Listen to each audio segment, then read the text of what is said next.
Oke, baik Bapak Ibu, Bismillahirrahmanirrahim. Assalamualaikum warahmatullahi wabarakatuh. Terima kasih atas kehadirannya pada Senin siang hari ini yang sebelumnya seharusnya WLC ada di hari Jumat siang, namun karena ada beberapa due kegiatan yang bersamaan di perpustakaan sehingga kita perlu mengurai ya urgensi kegiatannya dan WLC untuk kegiatan kali ini ada di hari Senin. Oke, Bapak Ibu, untuk materi kali ini kita membahas mengenai bijak memilih jurnal ilmiah untuk dosen dan mahasiswa. Materi ini cukup penting, Bapak Ibu, bahkan teramat penting ya, karena ada banyak kasus ya yang kalau kita kaitkan dengan kebutuhan dan case-case yang terjadi di UMSIDA atau di luar UMSIDA pada umumnya. Mengenai kebutuhan mahasiswa, kita biasanya mencoba untuk men-tracingkan mahasiswa bimbingan kita bisa ke minimal Sinta 4 karena memang aturannya demikian. Kalau untuk dosen ada banyak kasus mengenai kita banyak tertipu dalam tanda kutip untuk fake jurnal, termasuk predator jurnal atau di luar fake dan di luar predator. Kita perlu juga untuk mengetahui apa saja kebutuhan-kebutuhan kita mengenai publikasi, khususnya untuk artikel yang bisa diakui untuk kebutuhan Pak Java. Nah, karena dari menimbang banyak kasus tersebut, saya memilih 4 topik yang akan kita elaborasi pada kesempatan kali ini. General topiknya adalah coba saya akan split ya dari mahasiswa terlebih dahulu karena ketika memilih jurnal untuk mahasiswa tentu nanti dosen adalah memiliki kebutuhan yang sama karena sebagai correspondence atau correspondensing dan sebagai dosen pembimbing. Tentu kebutuhan atau tanggung jawab kita mengarahkan kepada mahasiswa agar tidak terjebak dalam predatory jurnal khususnya yang di nasional.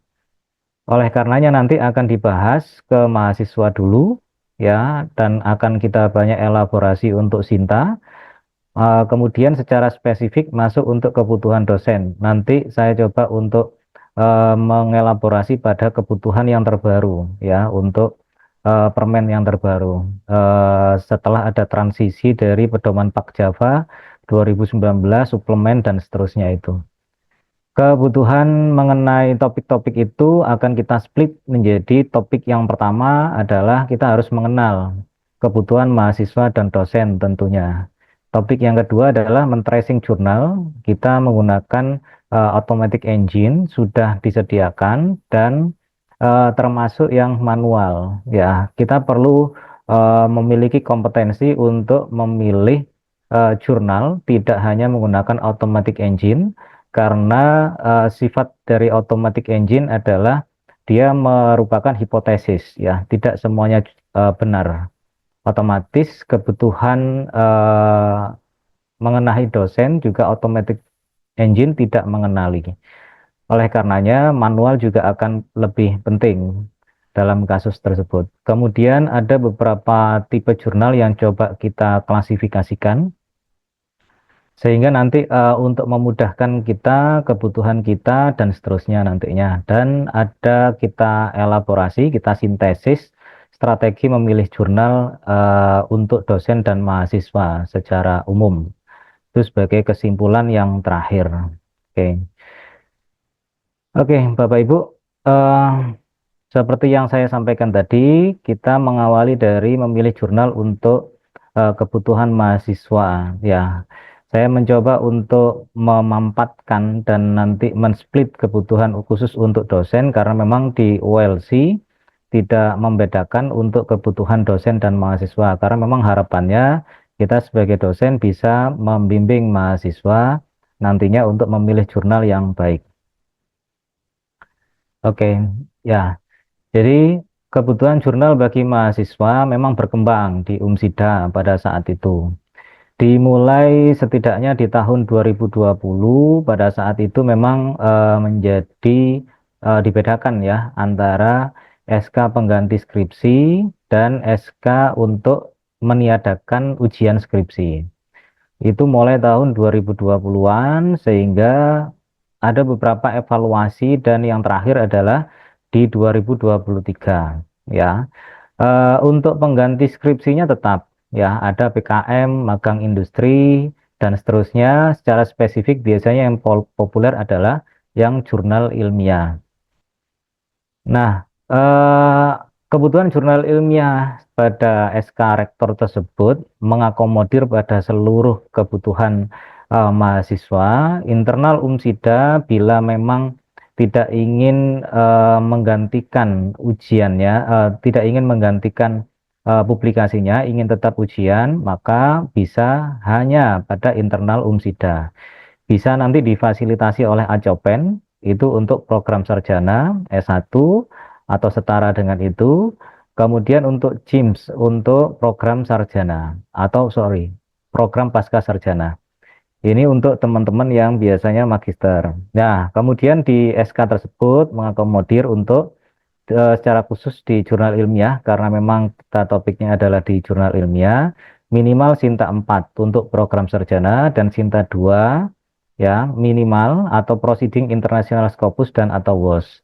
Tentu karena minimal maka lebih dari itu pun bisa diakui dan sepengetahuan saya ada beberapa prodi yang di situ memberikan reward kepada mahasiswa ya yang misalkan melebihi standar minimalnya, bisa ada konversi dan seterusnya. Oleh karena itu seluruh kebutuhan itu perlu kita akomodir sehingga jurnalnya tidak salah, termasuk agar kita ketika sudah melalui proses publikasi sudah membayar ya, namun nanti misalkan hal yang terburuk adalah jurnalnya tidak diakui. Lah, hal-hal yang seperti itu penting untuk kita tracing atau antisipasi. Nah, untuk tracing jurnal secara manual di Sinta ya ada dua secara umum. Kita bisa mengeksplorasi filter Sinta atau mengeksplorasi search jurnal.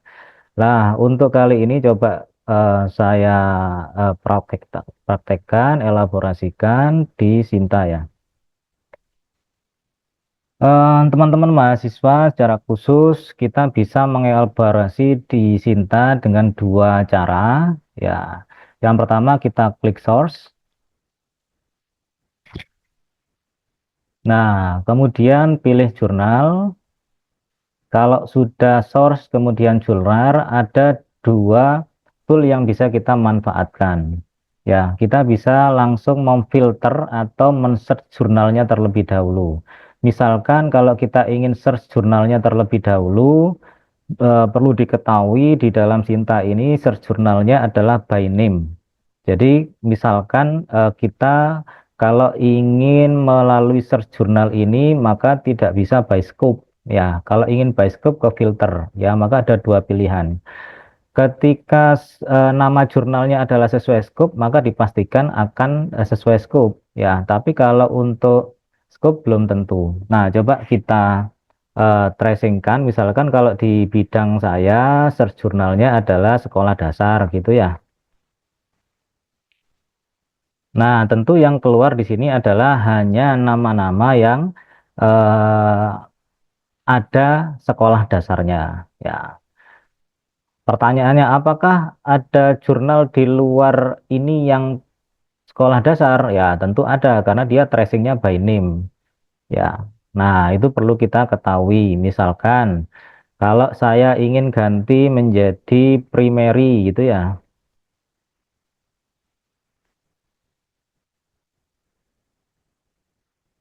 Nah, primary coba apakah ada? Ya, nah ternyata tidak ada. Kemudian kita ganti menjadi elementary. Nah, kalau elementary ada ya, elementary Islamic Teacher Teacher Journal ada. Nah, ini adalah untuk metode pencarian jurnal yang kita memanfaatkan search jurnal ya. Sekali lagi, tracingnya adalah by name jurnal. Kalau kita ingin lebih spesifik ke sintanya, klasifikasi sintanya atau ke skupnya, kita bisa memanfaatkan untuk filternya. Ya, misalkan kalau kita ingin ke Sinta 1, Sinta 2, 3, 4, 5, 6, dan seterusnya, bahkan ada kalau kita ingin mendeteksi canceled, ya, yang di jurnal-jurnal yang sebelumnya itu masuk jurnal nasional tapi di cancel oleh kementerian, nah itu kita juga bisa melihatnya. Coba kita bisa men-tracing mulai dari Sinta 1 dulu ya. Untuk Sinta 1 perlu diketahui tidak semua jurnal di Sinta 1 adalah berbasis jurnal di database Scopus ya. Nah, itu perlu kita ketahui.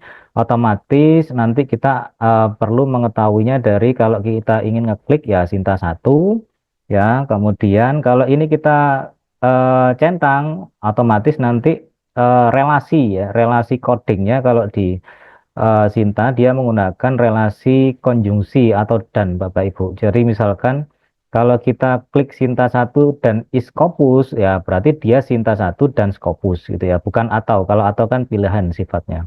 Nah, kita bisa memfilternya.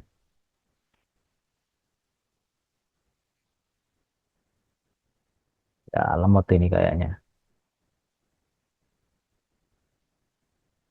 Nah, Nah, ini kan ada tandanya ya, Sinta 1 dan Scopus. Nah, ini kalau kita kaitkan dengan kebutuhan Jabung dosen ya, memang di permen mulai dari awal ya, atau juknis mulai dari awal sampai akhir, itu untuk Sinta 1 tidak dibedakan ya. Nah, sebetulnya ini adalah kalau untuk yang model begini, dia Sinta 1 dan Scopus itu bukan tergolong pada jurnal yang Sinta 1.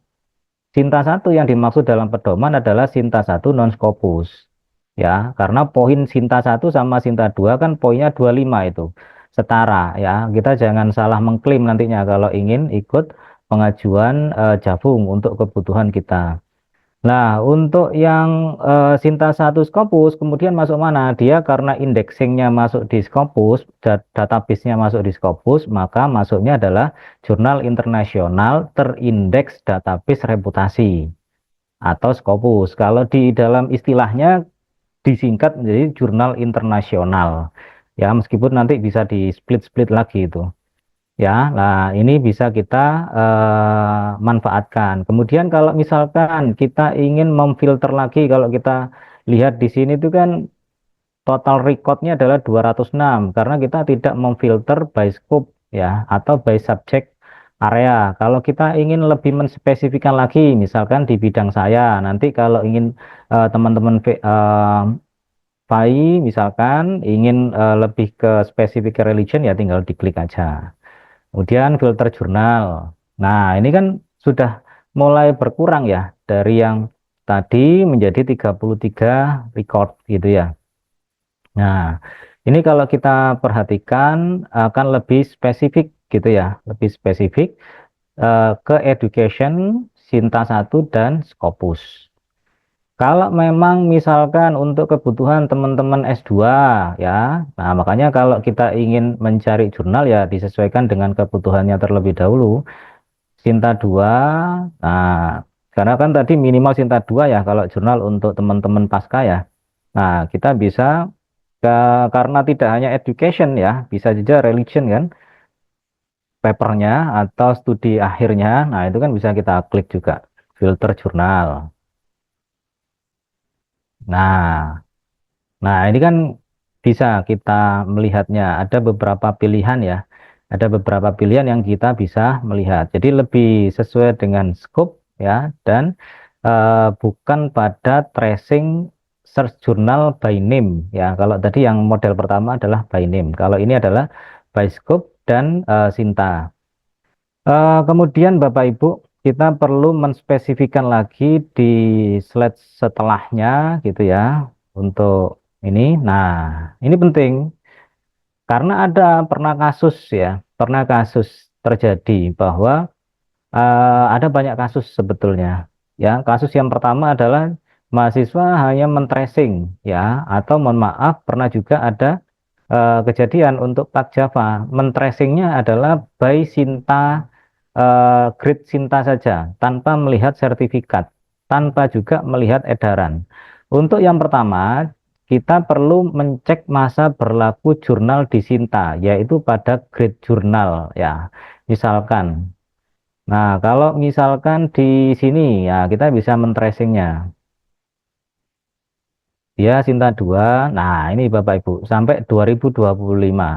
Nah, kan kita tidak tahu ya. Ini kan 2025. Kita tidak tahu apakah dia itu berakhirnya di volume berapa, isu yang keberapa. Kalau untuk tracing metode menggunakan Sinta, kita tidak akan tahu. Nah, termasuk untuk kasus mahasiswa, pernah di tahun 2024 ya merasa sudah aman di tahun 2024, misalkan dia terbitnya di September. Ya, ternyata volumenya berakhir di Juli misalkan. Nah, itu kan tidak bisa. Nah, untuk melihatnya bagaimana ya kita tracing di sertifikatnya. Ya. Nah, kalau kita melihat sini, kita tracing sertifikatnya, ini kan ada sertifikatnya. Kalau di jurnal ini itu kan tadi 2020 ini ya. Nah, dia volume 5 nomor 2 tahun 2024. Lah, ini pentingnya Bapak Ibu. Ya, jadi kita perlu melihat sertifikatnya dulu ya, langkah 1 dan langkah 2 tadi. Jadi melihat grade atau rank dia di Sinta, kemudian di sertifikatnya. Ya, agar kita tidak salah untuk kebutuhan Pak Java bisa, tidak salah. Ya, kemudian untuk kebutuhan teman-teman mahasiswa juga ya, sehingga nanti tidak dirugikan karena sudah melalui proses.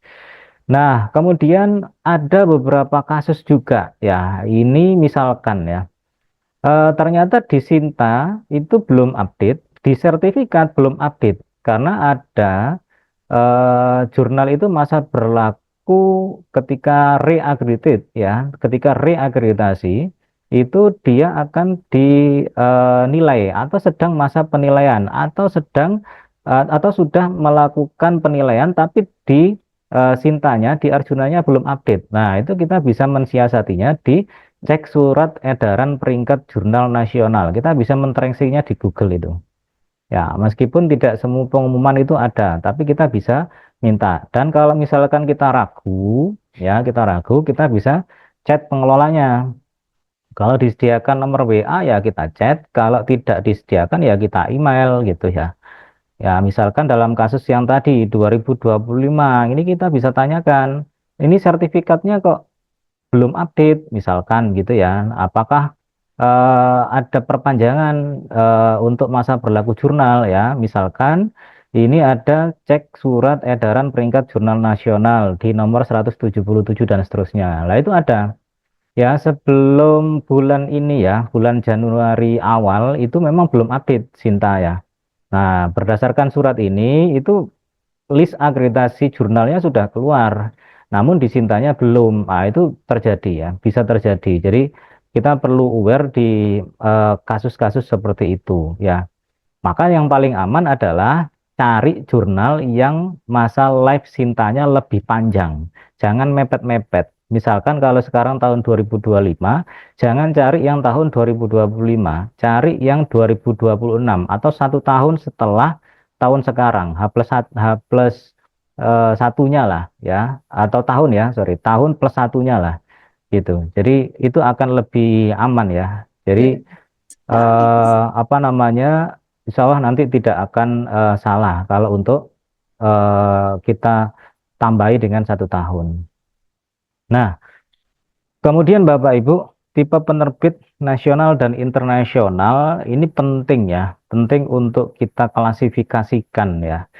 Karena biasanya tipe penerbit itu menyesuaikan track jurnalnya atau menyesuaikan dengan yang dilakukan oleh editorial team pada jurnal itu. Setidaknya ada 5 ya yang bisa diklasifikasikan. Ada penerbit universitas, lembaga negara, asosiasi, perusahaan, dan yayasan. Ya, kalau untuk penerbit universitas, ya itu nanti kita bisa cek ya, kita bisa cek. Misalkan Kalau yang tadi itu, nah ini ya. Nah, kalau untuk penerbit universitas itu biasanya ditandai dengan adanya departemen ya, atau prodinya, atau nama universitasnya. Saya kira ini sangat mudah untuk dicek. Cuma kalau untuk men-tracingnya di Sinta secara langsung by publisher itu tidak bisa. Ya, misalkan filternya di sini ya, itu terbatasnya tidak pada publisher. Nah, gitu kita bisa ngeceknya hanya pada ngetris per jurnalnya, tidak by publisher gitu ya. Nah, kemudian pentingnya apa juga gitu ya. Biasanya kalau untuk yayasan, sorry, pentingnya untuk universitas ya. Biasanya kalau untuk universitas itu dia lebih ini ya, lebih taat SOP dibandingkan dengan penerbit-penerbit asosiasi yang tidak ternama misalkan. Karena misalkan kalau di Umsida itu kan sudah ada SOP-nya dan biasanya pengelolanya adalah dosen dan sama-sama tahu. Ya, bisa kita klasifikasikan menjadi penerbit universitas ternama atau tidak ternama. Nah, kemudian tapi hati-hati ya Bapak Ibu ya. Memang ada yang mengklaim bahwa penerbit universitas itu aman, tidak fake ya. Memang bisa dipastikan tidak fake, tapi bisa jadi predator dalam tanda kutip. Mengapa saya bisa mengklasifikasikan dia sebagai predator? Ketika informasi yang ada di jurnal, misalkan dia tidak berbayar atau berbayarnya itu sedikit, ya ternyata ketika terbit atau belum terbit kita diminta membayar yang lebih tinggi. Nah, itu sebenarnya ciri-ciri predator, ya hati-hati. Nah, itu untuk mengetahuinya kalau kita proaktif kita bisa tanyakan sebelum submit sehingga kita tidak terjebak di praktek-praktek dalam tanda kutip yang tidak benar gitu ya. Kemudian ada penerbit lembaga negara. Lah, ini umumnya adalah gratis, Bapak Ibu. Jadi, teman-teman mahasiswa dan teman-teman dosen kalau ingin yang gratisan dan setara dengan Sinta 2 misalkan, ya, atau Sinta 3. Nah, itu kita cari yang eh, di situ adalah lembaga negara, ya. Jadi kalau tidak salah ada juga beberapa. Nah, ini ya. Nah, ini kan lembaga negara ini. Badan Standar Kurikulum dan Asesmen Pendidikan Kementerian Pendidikan, Kebudayaan, Riset, dan Teknologi. Lah, ini biasanya gratis, Bapak Ibu. Kita bisa mensubmitkan ke sana, gitu ya. Dan sebetulnya tidak terlalu sulit untuk submit ke sini, meskipun dia tidak berbayar, gitu ya. Maka sebenarnya tidak semua jurnal yang tidak berbayar itu adalah sulit. Ada juga yang relatif mudah. Contoh di jurnal oleh penerbit lembaga negara. Nah, nanti bisa dicoba. Kemudian untuk penerbit asosiasi ya, ternama atau tidak ternama, kita bisa mengklasifikasikannya menjadi dua itu. Ini penting ya, Bapak Ibu. Biasanya jurnal-jurnal yang predator gitu ya, khususnya ya predator. Jurnal yang predator itu dia tetap dia terindeks Scopus. Jurnal predator itu terindeks Scopus, tapi karena niatnya adalah dia ingin mencari keuntungan yang tinggi, ya maka publishernya dibuatlah asosiasi yang di situ seakan-akan ada, ya atau ada memang, tapi memang geliat untuk kegiatannya tidak terlalu signifikan dan tidak benar juga gitu. Itu kita bisa men-tracingnya ya. Nah, oleh karenanya kami menyarankan untuk penerbit asosiasi itu yang cek ya, karena kita juga orang beberapa di antara kita tentunya saya kira orang asosiasi untuk bidang gitu ya, jurnal sebidang kita bisa men-tracingnya. Misalkan kalau di jurnal untuk bidang saya ya, itu kan ada asosiasi Indo MS, kemudian itu yang nasional, NCTM yang internasional. Nah, itu akan menjadi penerbit asosiasi ternama dan sudah pasti eligible ya. Nah, sehingga nanti penting juga kalau kita ingin melihat dari penerbit asosiasi.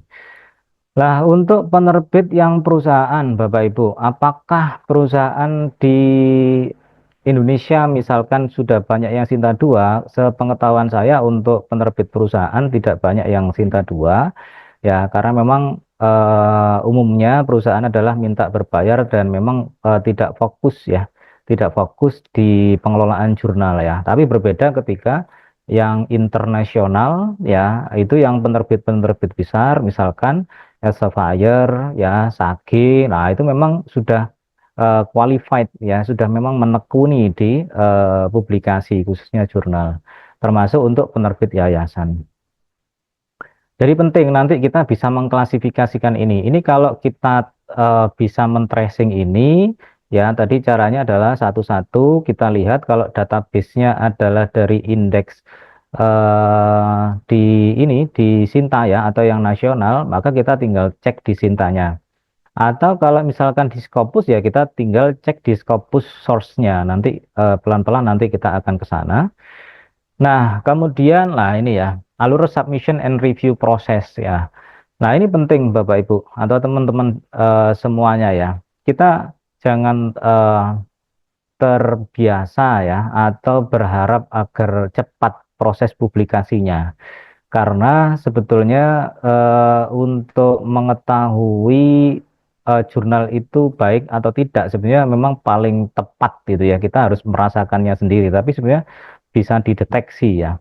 Bisa dideteksi. Misalkan kalau kita tanya di antara teman-teman yang sudah terbit gitu ya, apakah proses publikasinya di sana ada reviewnya, setidaknya ada review gitu ya. Karena prosesnya adalah ketika kita sudah ada paper, maka editor in chief gitu ya, dia akan memeriksa, dia istilahnya adalah initial decision atau first decision. Ya, baru nanti akan dilanjutkan kepada section editor dan review proses, bisa satu atau dua. Lah, nanti kalau jurnalnya itu sehat, review prosesnya umumnya dua, itu adalah minimal reviewernya adalah dua. Ya, kemudian untuk Sinta 3 setidaknya ya ada yang satu, ada yang dua turun. Sehingga ini berelasi positif ya atau berelasi linear positif dengan kualitasnya. Jadi semakin banyak reviewer, semakin banyak semakin tinggi substansinya, baru nanti dia akan publish gitu ya. Nah, kalau ada jurnal yang kita sudah punya pengalaman di situ, kemudian ada teman-teman yang pernah juga mengalami proses yang sama, itu adalah umumnya predator. Nah, cuma mohon maaf karena biasanya kita itu seringkali ditanya gitu. Pertanyaannya adalah bukan berapa lama prosesnya di sana, tapi pertanyaannya adalah di sana mudah atau tidak. Nah, biasanya begitu pertanyaannya.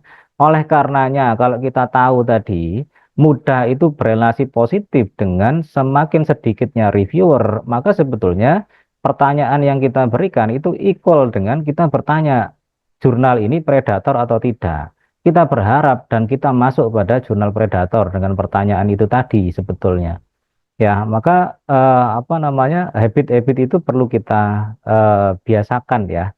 Jadi memang untuk kebutuhan kita karena ada banyak kasus juga tadi sudah saya sebut mahasiswa sudah punya kebutuhan sudah apa melalui proses ternyata adalah discontinue ya atau cancelled ya. Atau juga teman-teman dosen ya itu yang ada juga praktek-praktek yang tidak baik ya. Misalkan kita seringkali ditawari by WA pun ada. Kalau saya kira teman-teman punya pengalaman ya by WA pun kita ada yang WA dari teman-teman ini ya dari India gitu ya. Ada yang WA itu.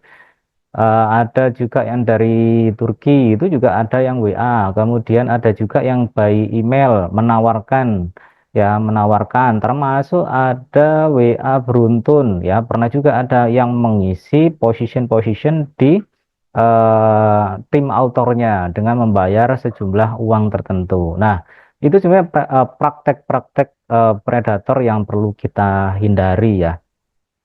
Maka sebenarnya hemat kita adalah sesuaikan dengan kebutuhan dan dihindari proses seperti itu dan kita perlu men-tracingnya ya. Nah, kemudian misalkan kalau ada di antara kita yang ingin submit tapi teman-teman kita tidak punya pengalaman, nah kita tracing aja misalkan ya. Misalkan. Nah, misalkan saya random saja. Nah, misalkan di sini.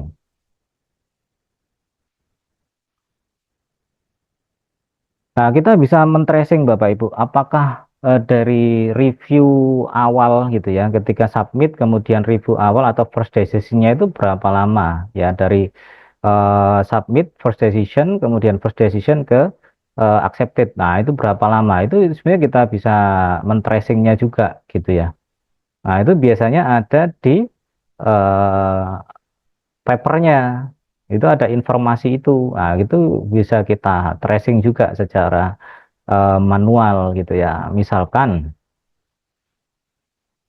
nah ini ya. Nah, agar kita tidak salah juga, kita dapat memastikan bahwa website yang source jurnalnya langsung ngelink pada website di Sinta itu adalah jurnal yang benar, tidak fake gitu ya. Nah, ini semoga ada informasi di jurnal ini. Ya, misalkan ya saya random aja. Nah, kita bisa men-tracingnya di situ sebenarnya. Nah, ini ya.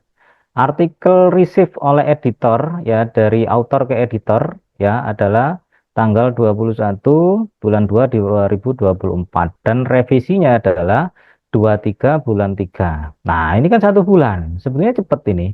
Ya, kemudian dari publish-nya. Nah, itu tidak lama juga 1 bulan. Nah, itu kita perlu men-tracingnya itu. Nah, itu bisa.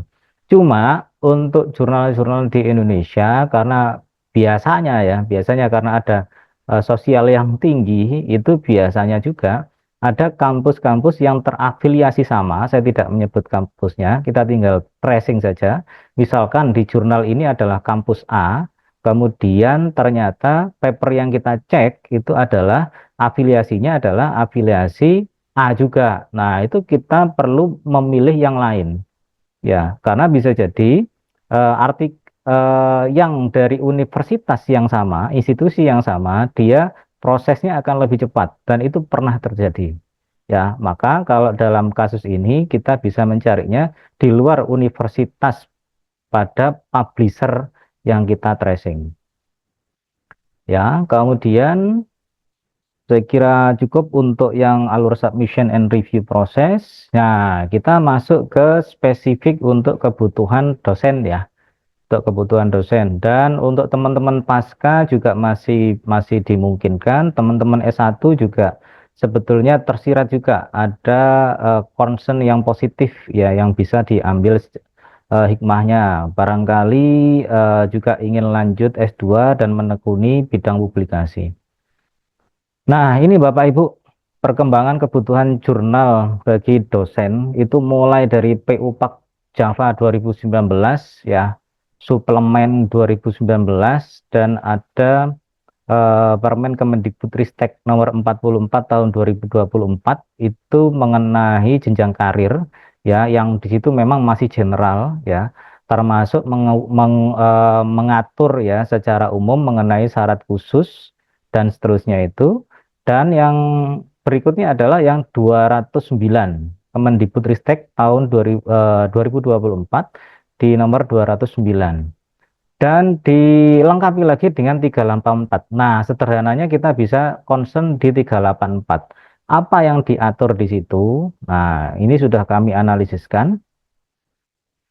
Jadi kita perlu mengetahui definisi jurnal ya, agar tidak simpang siur ketika kita misalkan berdiskusi dan salah mengklaim ya, salah mengklaim publikasi kita di Pak Java ya.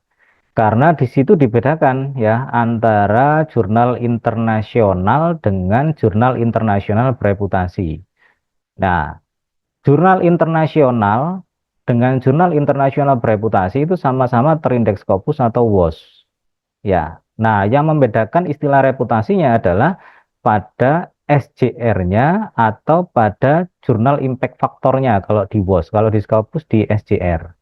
Ya, eh, jangan salah Bapak Ibu, saya kira juga sudah mengetahui, tapi masih ada yang terjadi juga bahwa kita men-tracing jurnal ya, men-tracing jurnal jangan pada SJR-nya. Ya, SJR hanya untuk melihat peringkat Bapak Ibu, peringkat dan itu pun tidak update ya. Misalkan kalau kita tracing SJR yang tahun 2025 itu pun adanya tidak update, bukan untuk tahun 2025. Dia bisa 2024 misalkan. Ya, nah sehingga kriteria ini perlu kita terjemahkan dan kita antisipasi ya. Kita tidak salah. Jadi kalau ingin memilih jurnal, carinya di Scopus. Kalau ingin ngecek ya kualitas peringkat jurnal, kita bisa ambilnya di SJR ya. Nah, kemudian untuk kalau kita bisa melihatnya di PO Pak 2019 ke suplemen Pak 2019 dan Juknis 209 dan 384 itu sebenarnya lebih dimudahkan ya, lebih dimudahkan ya. Karena SJR-nya turun ya, sebelumnya 0,15 minimal, sekarang adalah lebih dari 0,10. Dan jurnal impact factor untuk WOS adalah 0,05. Nah, ini yang membedakan. Jadi eh, jurnal SJR lebih dari 0,10 dan jurnal impact factor WOS lebih dari 0,05, ini adalah yang mendefinisikan jurnal internasional bereputasi. Dan ada dannya di situ, tidak pernah berstatus discontinue atau cancel. Ya, di Scopus atau di Skimago. Kita nanti akan elaborasi itu untuk jurnal discontinue. Ya, kemudian logika terbaliknya adalah bagaimana kalau untuk jurnal yang tidak bereputasi ya. Jadi yang bereputasi adalah SJR lebih dari 0,10, JIF-nya lebih dari 0,05. Bagaimana halnya kalau jurnal internasional biasa, Scopus tapi yang biasa, maka itu diklaim kurang dari atau sama dengan 0,10 ya, tinggal dibalik aja. Ya, negasinya tinggal dibalik. Kemudian jurnal impact factor WOS-nya berarti adalah yang kurang dari atau sama dengan 0,05, Bapak Ibu. Nah, nanti kita bisa cek itu ya, kita bisa cek itu. Untuk 209 dan 384 sama. Jadi suplemen PAK 2019 itu sama dengan Juknis 209, 384 yang membedakan hanya pada apa namanya syarat khususnya saja. Karena kan tadi berdasarkan ada peraturan kementerian yang lebih tinggi ya, yaitu nomor 44 tahun 2024 tadi. Nah, ini perlu kita klasifikasikan ya. Kalau tadi penerbit yang umum ya, umum bisa di Sinta, bisa di luar Sinta. Kalau ini kita lebih spesifikkan lagi di penerbit besar ya. Penerbit besar yang ada di Umsida ya, itu bisa kita klasifikasikan menjadi 8 ya. Mengapa kita membahasakan advice gitu ya? Karena memang kalau kita melihat ya, mulai dari bahkan ya, mulai tahun 2015 dulu, PO-PAK itu, kemudian 2019 itu memang tidak terdefinisi secara spesifik gitu ya. Sehingga Umsida mengambil sikap agar seluruh stakeholder, akademisi di Umsida itu aman, maka kita memberikan batasan jurnal internasional bereputasi adalah yang Elsevier, Springer, Taylor Francis, Sage, Wiley, Emerald, dan jurnal-jurnal yang di situ universitasnya bereputasi, Harvard atau Cambridge, ya. Kemudian untuk asosiasi adalah IEEE dan NCTM kalau di bidang saya. Nah, tentu nanti ini berkaitan dengan asosiasi ternama tadi, Bapak Ibu. Kita bisa men-tracingnya. Makanya kalau kita memiliki kebutuhan ya atau kita memiliki pengalaman pada asosiasi ya itu nanti akan sangat mempermudah karena kita juga memiliki concern keilmuan yang berbeda-beda. Nah, pada umumnya jurnal penerbit besar ini insya Allah sahih gitu ya, insya Allah sahih. Ya, meskipun ada beberapa jurnal di antara penerbit itu yang pernah discontinue, ya itu pernah terjadi juga. Untuk kasus yang discontinue itu biasanya karena multidisiplin ya, untuk multidisiplin atau memang ada kepengelolaan yang tidak benar. Nanti kita elaborasi lebih lanjut. Nah, ini kita spesifikkan ya Bapak Ibu ya, berdasarkan nomor 384 tadi. Nah, ini lebih spesifik. Jadi jurnal untuk kebutuhan kita adalah kalau misalkan ingin teman-teman yang asisten ahli dan lektor gitu ya, maka tinggal jurnal nasional terakreditasi 3456 itu wajib untuk asisten ahli. Di atas itu adalah disarankan. Ya, yang jurnal nasional terakreditasi, jurnal internasional non reputasi, berarti yang SJR-nya yang kurang dari tadi itu. Kemudian yang SJR-nya lebih dari 0,05 dan seterusnya ini yang bereputasi adalah sunnah. Ya. Maka kalau dari standar ini sebetulnya kalau teman-teman ingin ke lektor misalkan dia bidiknya itu ke Sinta 2 lah, pasti nanti asesornya akan lebih mudah ya, lebih mudah dan lebih yakin ya bahwa yang bersangkutan adalah lebih qualified gitu ya, sehingga akan lebih memudahkan kita. Dan yang membedakan untuk nomor 384 ini karena ada pengaruh nomor 44 tadi itu, ini hanya berlaku satu Bapak Ibu. Beda sama sebelumnya, yang pedoman PAK PU PAK 2019 yang sebelum ada aturan 44 tahun 2024 itu. Karena sekarang itu kan berlaku syarat khusus dan itu hanya satu artikel saja yang akan direview. Untuk yang lain, artikel-artikel lain bisa kita istilahkan adalah penunjang untuk menambah nilai. Tapi untuk qualified kita, karena semakin mudah sebetulnya aturan sekarang, itu hanya satu artikel Bapak Ibu. Ya, sehingga akan semakin memudahkan. Dan penulisnya pertama, tidak harus korespondensi. Nah, itu juga akan memudahkan kita. Untuk yang AA mau ke lektor gitu ya.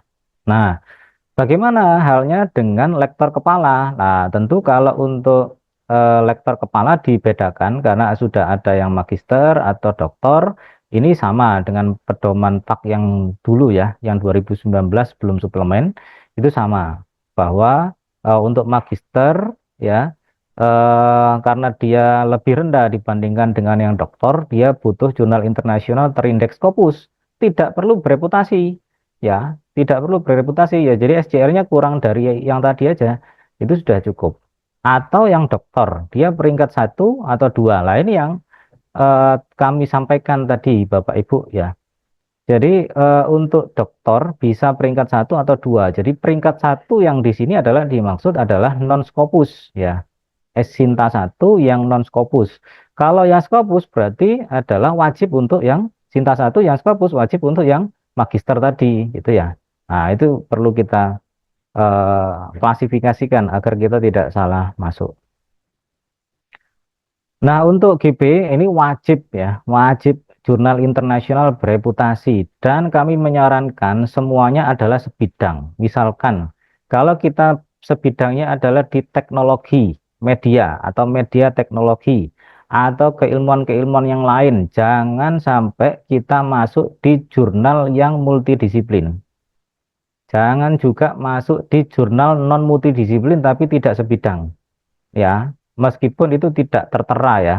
Jadi yang jurnal sebidang non multidisiplin ini tidak tertera secara pasti, cuma kita memberikan advice gitu ya, agar aman untuk kebutuhan kita.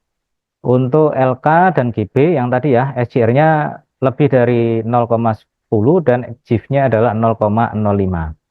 Nah, kemudian ini juga saya kira penting untuk teman-teman yang sedang dan baru ya, sedang kuliah S3 dan baru S3 kemudian ingin nyoba langsung ke GB lah, itu juga diakui ya, dengan ada syarat tambahan sebagai penulis pertama. Nah, itu kan ada syarat dosen lulus program doktor kurang dari 3 tahun, karena masa berlaku S3 kita setidaknya adalah 3 tahun. Kalau kurang dari 3 tahun, tinggal tambah paper dengan qualified yang sama, yaitu jurnal artikel ya, internasional bereputasi. Nah, saya kira itu penting untuk kebutuhan kita agar tidak salah. Nah, ini adalah sintesis yang tadi ya. Jadi sebenarnya cukup hanya butuh satu ya, butuh satu untuk Bapak Ibu semua yang qualified seperti yang tadi. Maka sebenarnya kita sebenarnya lebih fokus gitu ya. Lebih fokus selama kalau ingin ngajukan GB 3 tahun ya, satu aja. Satu, kita kasih advice yang jurnal internasional bereputasi, tapi yang sebidang. Jangan sampai di luar bidang ya. Dan yang lain adalah cukup di Sinta 4, 3 itu untuk yang signifikasi poin saja karena terhitung baseline. Karena aturan 44 tahun 2024 tadi. Nah, ini sekarang kita masuk ke yang lebih spesifik, yaitu mencari jurnal di Scopus, Bapak Ibu. Nah, gitu kita bisa mendeteksinya dari eh, beberapa hal gitu ya. Dan yang kita tidak hanya pada satu gitu ya, satu model atau satu metode, karena ini juga penting. Yang pertama adalah melalui spreadsheet, Bapak Ibu. Jadi nanti kita bisa men-tracingnya sendiri, spreadsheet yang biasanya kalau dulu itu sering booming, kita dikasih spreadsheet edaran Scopus yang terbaru gitu kan. Nah, sekarang kita sebenarnya tidak perlu mencari di WA, kita bisa mencarinya di online sendiri ya. Nah, itu kita bisa update per 4 bulan atau 3 bulanan. Nah, ini Bapak Ibu, kita bisa masuk ke yang bawah, kita bisa download gitu ya. Nah, ini yang bawah ya. Nah, masuk ke sini. Titles on Scopus. Nah, di situ ada kalau kita kebutuhannya bukan ke book chapter tapi ke jurnal, maka download the source title list gitu ya. Nah, di situ adalah include discontinued source list. Jadi nanti jurnal-jurnal yang sudah discontinue akan include di situ Bapak Ibu. Jadi kita bisa langsung melihatnya. Nah, tadi sudah saya downloadkan. Nah, ini ada beberapa di sheet-nya itu ada beberapa keterangan gitu ya. Misalkan Scopus Source sampai Desember 2024. Tanda merah ini adalah tanda yang dia discontinue. Ya, kemudian kalau untuk kebutuhan kita, pastikan kalau menggunakan model spreadsheet begini, sebetulnya lebih enak yang spreadsheet ya, karena dia lebih detail. Nah, kita pastikan jurnalnya adalah aktif, bukan inaktif. Karena bisa jadi, contoh gitu ya, contoh ya, ada jurnal yang ditulis oleh Scopus yang ini ya, yang pada saat dia pengumuman, itu dia warna merah. Kalau dicek di Scopus list, dia akan discontinue. Tapi ada yang belum diupdate di webnya, yaitu yang inaktif gitu. Nah, itu perlu kita aware ya, kita hati-hati. Maka kesimpulannya adalah cari yang aktif, jurnal yang aktif di spreadsheet ya, tidak hanya ada keterangan by webnya yang discontinue itu, kita cari yang aktif ya, yang inaktif di spreadsheet kita tinggalkan ya. Nah, misalkan ini ya, misalkan ini kalau kita tracing Academic Journal of Cancer Research gitu ya, dia inaktif, ini pasti discontinue ya, pasti discontinue yang merah-merah ini. Nah, tapi kalau misalkan academic nurse gitu ya, dia inaktif. Nah, ini kalau di tracing di Scopus ya, tracing di Scopus, nah bisa jadi dia masih aktif gitu. Tapi di sini inaktif. Nah, itu hati-hati ya Bapak Ibu ya. Jadi apa namanya perlu kita aware di situ. Kalau untuk detail discontinue yang sama dengan di web itu kita bisa ceknya di sini ya. Nah, bisa cek di sheet yang ini ya. Kemudian yang merah-merah ini adalah yang terbaru ya di Desember 2024 yang terbaru. Yang tidak merah, yang hitam pada sheet discontinue ini adalah yang discontinue sebelum Desember. Nah, kemudian ini juga bisa menjadi ini ya, menjadi cara gitu ya, menjadi cara untuk kita mencari jurnal ya, Bapak Ibu ya. Ini adalah eh, daftar jurnal yang terbaru di ya per November 2024. Nah, ini bisa kita lihat misalkan kalau untuk bidang saya gitu ya. Nah, kita bisa tracingnya di sini. Sederhana saja, misalkan matematik gitu ya.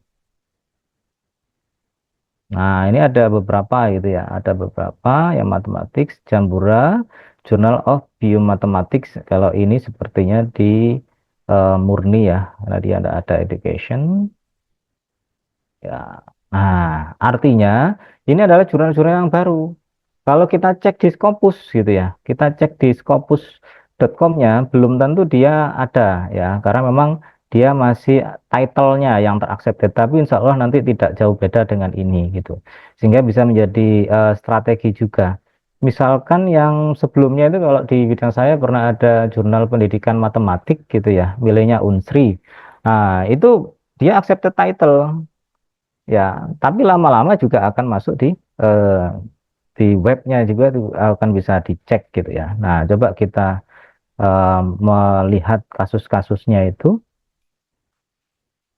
Ya, misalkan kalau untuk ini akademik meddesign gitu ya. Untuk itu coba kita cek di akademik meddesign. Tadi kalau tidak salah pernah juga saya cek di Academic Medicine. Nah, nah ini ya. Nah ini. Nah ini Academic Medicine yang tadi itu. Nah, cara ngeceknya ya mudah Bapak Ibu ya. Misalkan ntar ini lemot webnya ini.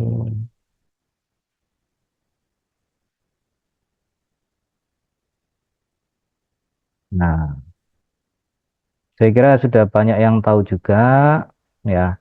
Ada di sini untuk tracingnya untuk ISSN, publisher atau title. Misalkan kalau tadi title ya, ya kita pilih yang title. Ya, Academic Medicine. Cuma kalau untuk title tidak semuanya keluar ya, tidak semuanya keluar. Memang paling aman adalah di ini apa namanya di ISSN-nya ya. Coba kita cek di ISSN-nya.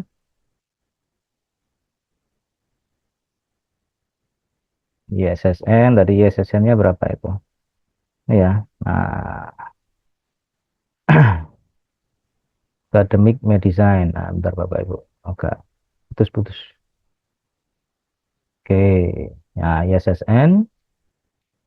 Kemudian find source. Nah, kalau ini sudah pasti ya, karena juga ketika kita tracingnya by name, ya bisa jadi ada jurnalnya sama, tapi ISSN-nya berbeda, gitu. Sehingga memang paling aman adalah by ISSN. Dan ISSN-nya kita hilangkan tanda stripnya, jangan sampai stripnya masih muncul, gitu ya. Nah, ini tanda, kalau kita lihat tadi Academic Medicine, di sini tidak ada keterangan discontinue, ya. Dia sampai 2024 pun masih live, gitu. Dan yang tadi kalau kita cari di spreadsheet-nya dia masih aktif gitu ya, yang ini ya. Nah, berbeda sama yang academic nurse gitu. Academic nurse dia inaktif ya. Ini kalau kita cek juga yang di discontinue coba ada.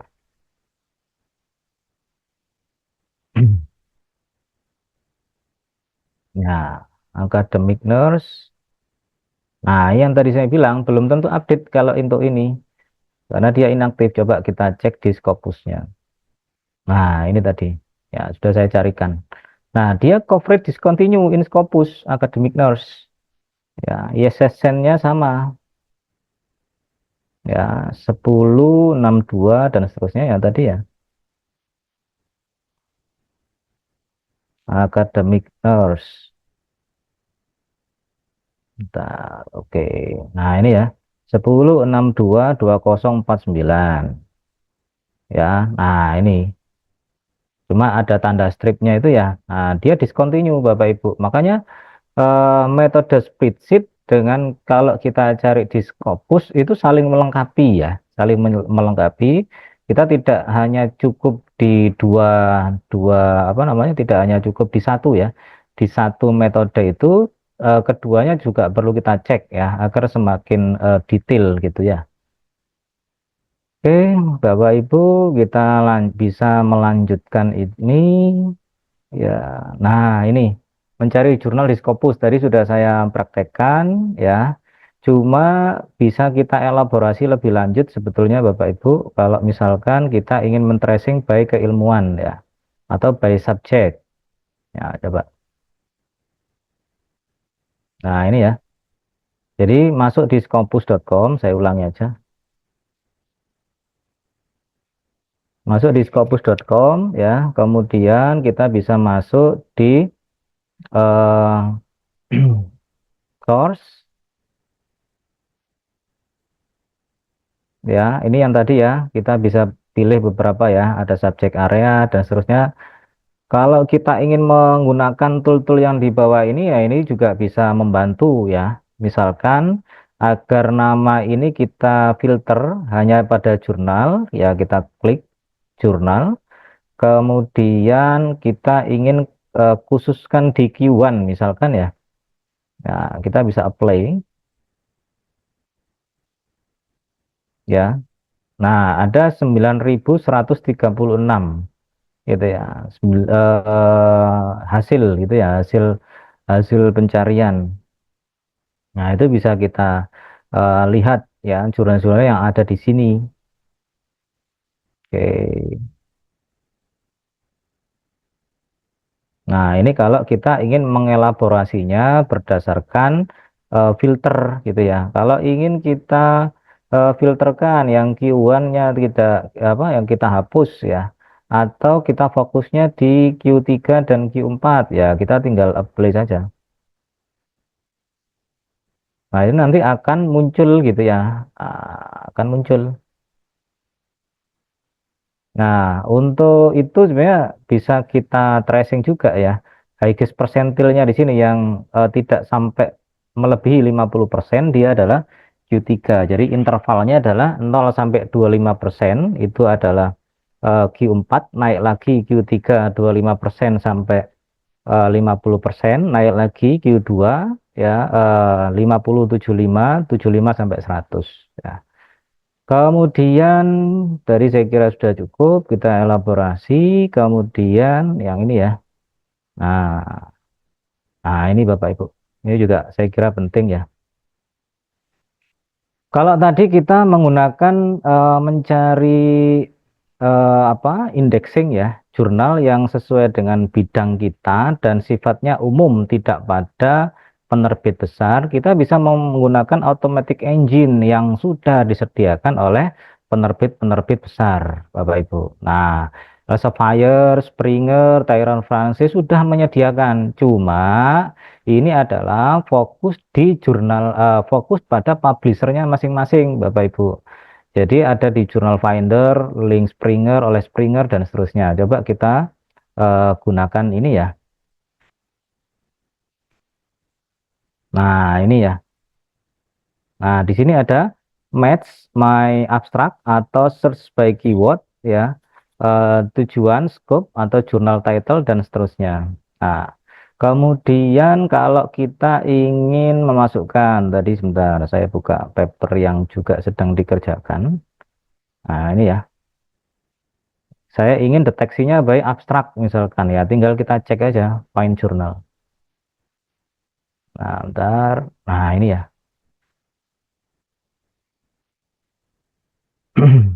Bentar, saya terganggu dengan ini. Oke. Nah, oke. Nah, untuk journal finder tadi berdasarkan masukan abstrak itu disarankan ada beberapa jurnal ini oleh Elsevier ya. Nah, tentu ini tidak mentah Bapak Ibu.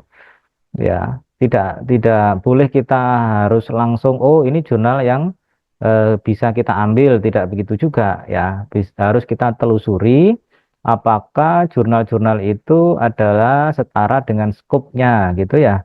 Nah, kalau untuk computer and education kan kita yang paling tahu abstrak kita itu apakah, kalau yang tadi milik saya misalkan ya, itu abstraknya sama sekali tidak menyangkut komputer. Tapi karena komputer itu ada teknologinya, dia engine-nya itu masuk ke diarahkan ke komputer. Ya, berarti kan ini tidak sesuai dengan scope saya gitu. Ya, kemudian ada beberapa hal yang di sini penting Bapak Ibu. Ya, kita bisa misalkan kalau kita itu dapat hibah gitu ya. Kita kan seringkali di deadline ya, di deadline. Kita janjikan misalkan masuk dalam tahap review saja itu adalah luaran kita. Maka kita bisa fokus di time to first decision-nya. Nah, ini kan cepat ini. Kalau misalkan publikasinya jurnal yang kita berikan adalah sekedar review, ya, sekedar review dan tidak di recheck ya, berarti kan review sudah melalui proses editorial atau setidaknya di editor pertama kali dan memasuki ke reviewer. Nah, itu cuma 1 hari ya. Nah, ini bisa kita maksimalkan di sini time to first decision-nya. Jadi cari yang first decision, cari jurnal yang first decision-nya paling cepat gitu. Nah, bisa kita apa namanya elaborasi pada jurnal finder kalau tujuannya adalah Elsevier ya. Kemudian kalau misalkan bukan pada first decision tapi pada accepted ya, ternyata riset kita itu dibatasi hanya 1 tahun ya, itu pun belum dikurangi sama laporan, belum dikurangi sama yang lain gitu ya. Nah, itu bisa kita pertimbangkan apakah meskipun first decision-nya cepat tapi accepted-nya lama ya kita tinggalkan gitu ya. Kalau ini kan 130 hari ya, lama ya. Ya, kecuali kalau misalkan untuk kebutuhan GB, karena memang semakin lama review dan jurnalnya adalah besar, maka semakin tinggi kita akan di accepted sebagai syarat khusus, kan gitu berarti logikanya ya. Kemudian di sini ada beberapa hal lain yang penting Bapak Ibu. Ada kalau ini ya, ada Journal and Education. Kalau di sini ada keterangannya open access, berarti adalah ketika kita accepted dan publish it di sana, kita diminta untuk membayar open access sebesar itu, dan ini mahal banget gitu ya. Atau kalau kita ingin, apakah bisa kita tidak pada membayar open access, close access? Selama di sini ada keterangan di sini yang close atau subscription, berarti bukan oleh author yang membayar, tapi oleh subscriber ya, bisa universitas dan seterusnya yang membayar ke publishernya atau jurnalnya, yang membayar bukan kita, sehingga close access nantinya ya. Cuma ada beberapa kelemahan kalau close access itu. Berarti ada di antara kita yang apa namanya kena ini ya, kena embargo. Kita tidak boleh mempublikasikan gitu ya, kecuali dengan beberapa perjanjiannya itu. Ya, nah berarti ini bisa tidak membayar Bapak Ibu untuk jurnal yang model-model begini, ada subscription dan seterusnya. Kecuali untuk yang ini, kalau ini sudah pasti dia tidak ada subscription, berarti sudah pasti harus open access ya, dan ini mahal gitu ya. Nah ini mahal. Nah ini yang seringkali menyebabkan persepsi negatif gitu ya. Nah kalau misalkan kita ingin jurnal yang di situ tidak mahal, bahkan sama sekali tidak mengeluarkan uang ke jurnalnya, ya kita pilih jurnal-jurnal begini. Cuma biasanya agak susah gitu. Karena di sini adalah publisher besar ya, berarti kita tinggal meningkatkan kualitas gitu ya, kualitas paper kita, kemudian kompetensi menulis kita. Oke, karena sudah jam 2 kita agak percepat sedikit ya, ada Elsevier, Springer dan seterusnya. Nah, ini penting Bapak Ibu. Saya coba klasifikasikan ya, tipe-tipe jurnal ini menjadi high grade, middle grade, low grade, jurnal predator, dan jurnal fake, Bapak Ibu. Nah, ini penting, Bapak Ibu. Ya, biasanya beberapa ciri atau kriteria ini bisa kita jadikan patokan, ya. Meskipun memang sifatnya adalah apa namanya untuk secara pasti itu ya 100% tidak. Cuma ini bisa semakin mendekati ya. Kalau untuk high grade itu ciri-cirinya adalah penerbit besar yang tadi, kemudian reviewnya ketat ya, seperti yang di Elsevier tadi kan sampai 100 hari dan seterusnya itu. Kemudian substansi kualitasnya tinggi ya. Kemudian layoutnya itu dia konsisten ya, apalagi kalau jurnalnya besar, dia menggunakan mesin tidak manual untuk layoutnya gitu ya, sehingga biasanya kalau untuk jurnal-jurnal yang besar itu versi submit dengan versi published itu berbeda ya, jadi jangan bingung, oh ini kok versi submitnya beda sama versi publishednya kalau untuk jurnal di Elsevier misalkan ya, atau di Sage misalkan, dan itu lumrah terjadi. Nah, jumlah terbitannya wajar, kemudian APC-nya rendah, bahkan tidak berbayar. Itu yang high grade, Bapak Ibu. Ya, nah, contohnya seperti yang tadi, kalau ini di bidang saya, Jurnal Mathematical Behavior. Nah, ini kalau dicek dia akan kualitasnya sangat tinggi. Bahkan author-author yang biasanya itu banyak Scopusnya belum tentu pun bisa masuk di sini. Nah, kemudian yang middle grade, Bapak Ibu. Ya, penerbit besar. Nah, kita perlu aware ya, perlu aware yang tadi. Multidisiplin. Multidisiplin itu jurnal yang menerima seluruh skop keilmuan. Nah, ini masuk ke middle. Saya turunkan grade-nya. Dan non penerbit besar ya. Tapi yang non multidisiplin atau masih sesuai dengan keilmuan. Jadi penerbit besar, penerbitnya non besar. Jadi selain yang tadi Sagi dan seterusnya, selain itu, tapi yang non multidisiplin ya, yang sesuai dengan keilmuan. Nah, itu cukup susah masuknya di situ. Kemudian substansi kualitasnya tidak terlalu strict ya, Mas. Kemudian layoutnya juga dia konsisten, baik itu manual atau tidak, dan jumlah terbitan APC-nya wajar ya. Nah, untuk memeriksa apakah dia wajar atau tidak ya, kita bisa mengelaborasi di sini Bapak Ibu. Ya, misalkan ini ya. Nah, ini. Oke, Academic Medicine ya, jumlah terbitannya ini kan banyak ini. Jadi masuk di Scopus ya, Scopus itu kemudian source kalau sudah tahu jurnalnya tinggal kita cek di Scopus Content Coverage-nya ya. Di tahun 2025 ini sudah diterima 18 dan ini sudah masih Februari ya. Masih Februari di 2024 400-an gitu ya. Nah, cuma ada yang positif di jurnal ini sebetulnya dia menurunkan ya, menurunkan jumlah publikasinya. Tapi tergolong banyak sebetulnya kalau 1 tahun 484. Dan apa namanya? Ini bisa kita klasifikasikan masuk ke low ya, low jurnal atau ke middle jurnal. Kalau saran saya untuk GB cari yang di situ relatif. Kalau di Indonesia saya kira untuk sampai ngecek ya, ngecek detail pada seluruh kriteria tadi insya Allah tidak gitu ya. Cuma ini bisa kita jadikan standar untuk mendapatkan posisi yang aman gitu ya. Nah, biasanya yang sering terjadi adalah karena memang pencarian jurnal itu kompetensinya tidak merata. Biasanya yang paling mudah adalah dilihat jumlah terbitan Bapak Ibu. Kalau jumlah terbitannya itu 1 tahun, itu banyak, bahkan di split 1 bulan 1 kali gitu ya.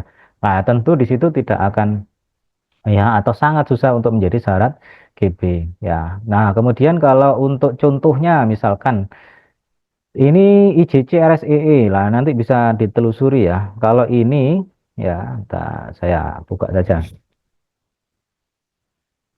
Nah, jurnal ini bagus Bapak Ibu.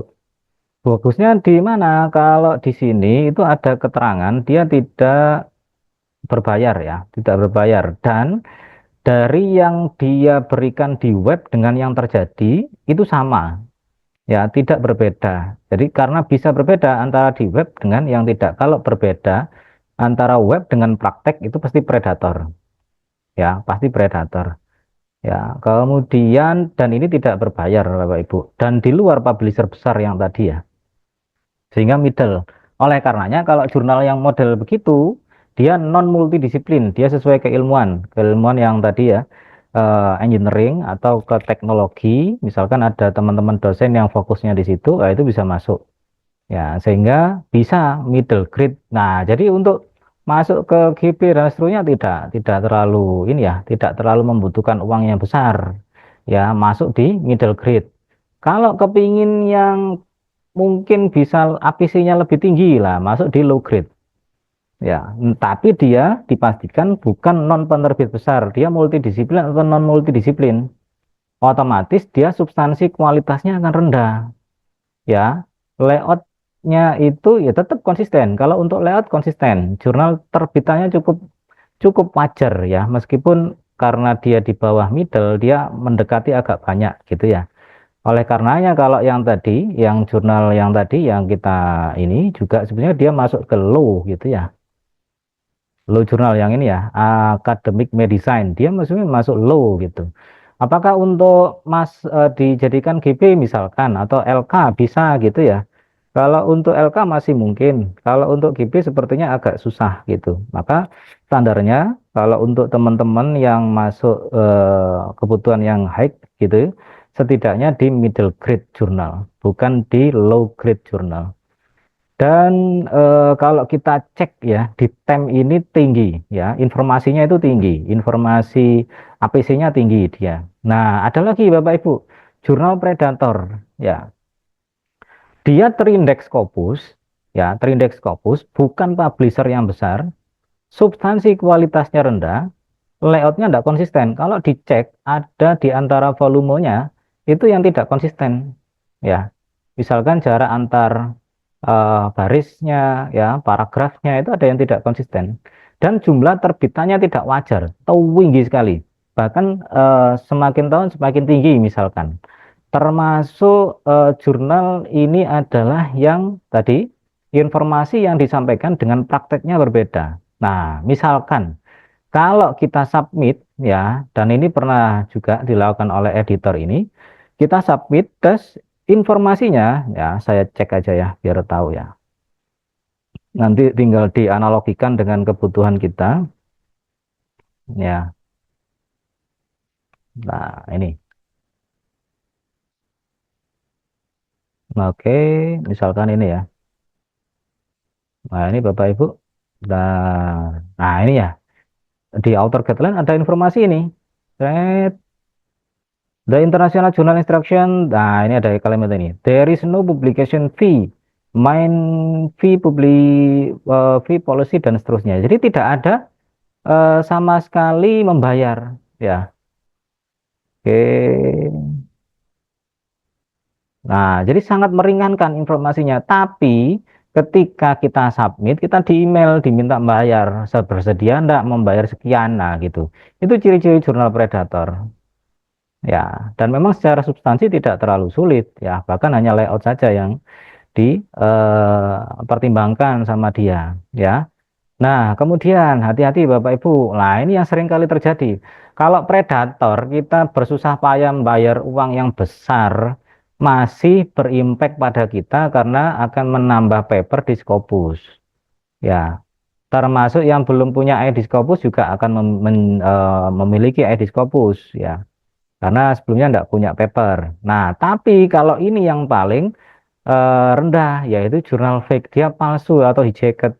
Ya, penerbitnya besar, ini belum saya edit, ya, yang multidisiplin, ya, sorry ini belum saya edit, yang di sini non penerbit besar, bukan yang penerbit besar, non penerbit besar, substansi kualitasnya rendah, bahkan tidak dicek, ya, layoutnya ini tidak konsisten, ini belum saya edit, jumlah terbitannya tidak wajar, APC-nya tinggi, ya, APC-nya tinggi. Coba, nah ini beberapa tadi sudah saya listkan gitu ya, nah ini.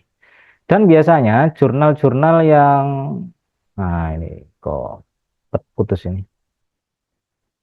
Nah, biasanya jurnal-jurnal yang jurnal asli gitu ya.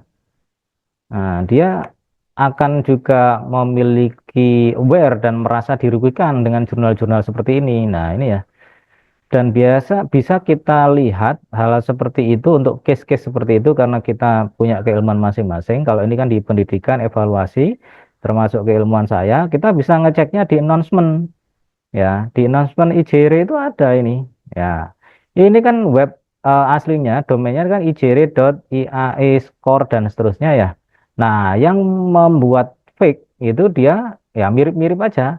Ya, domainnya mirip-mirip aja. Cuma kalau yang tadi itu com di sini adalah org gitu ya. Nah, nah ini ada dia keterangannya. Set gitu ya, indeks titik HTML itu adalah dia bukan terafiliasi dengan publishernya.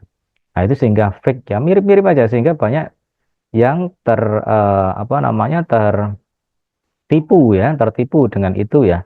Nah, kalau untuk tracingnya sebenarnya bagaimana gitu. Nah, dan jurnal-jurnal seperti itu sebenarnya bisa kita deteksi gitu ya. Di Google biasa sebenarnya bisa Bapak Ibu. Kalau ini kan yang tadi ya, jurnal ijre.com ya biasanya juga akan muncul di first page-nya bisa bisa muncul gitu ya. Ya, ya nanti kita tinggal menelaah itu ya. Ada juga yang ini ya, ini ngeri-ngeri sedap ini. Pernah juga apa namanya terjadi di jurnal fake dan itu juga kolega di Umsida itu ada beberapa yang sama General Medicine lah editornya itu mau fake jurnal itu menjadi mirip-mirip aja ada generalmedicine.com ya coba ini saya klik Bapak Ibu. Ya kemudian ini ada yang lain ya. Nah setelah ditelusuri yang tidak fake adalah di sini. Nah ini yang tidak fake ya pernah ini terjadi ya. Ya, karena juga saya di antara yang mereview ya, mereview untuk publikasi bantuan ya di Umsida itu juga pernah terjadi kasus-kasus seperti ini ya. Kita sudah habis banyak, tapi kampus tidak terimpact dengan publikasi dosen ya, juga tidak terimpact bagi yang teman-teman studi ya, tidak terimpact untuk posisi studinya karena dia tidak masuk di Scopus, dia fake gitu. Nah, kalau kita lihat Bapak Ibu, ya kita bisa cek di scopus.com di source. Ya, kita masukkan ya. Ini kan jurnal tujuan kita yang ISSN ya, pakai ISSN aja biar mempermudah. Ya, kalau di sini tapi tanpa tanda strip itu ya, find source. Nah, ini ya, General Medicine.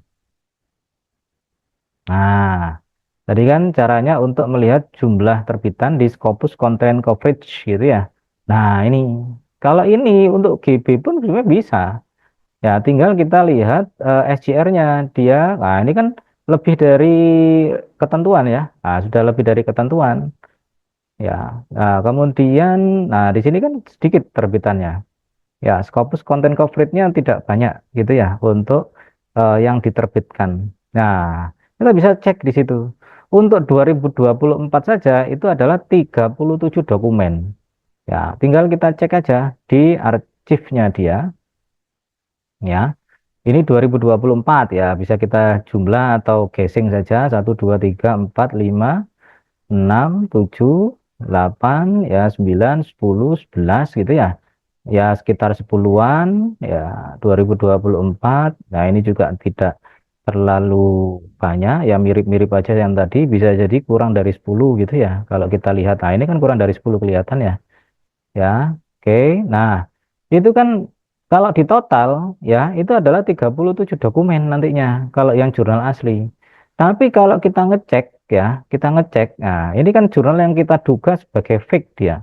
Cek aja di isunya ya. Nah, kalau di apa namanya, karena dia memang sudah niat fake ya. Nah, ini kan sama ini. ISSN-nya sama dia. Ini ya. Nah, ini kan sama ini ISSN-nya.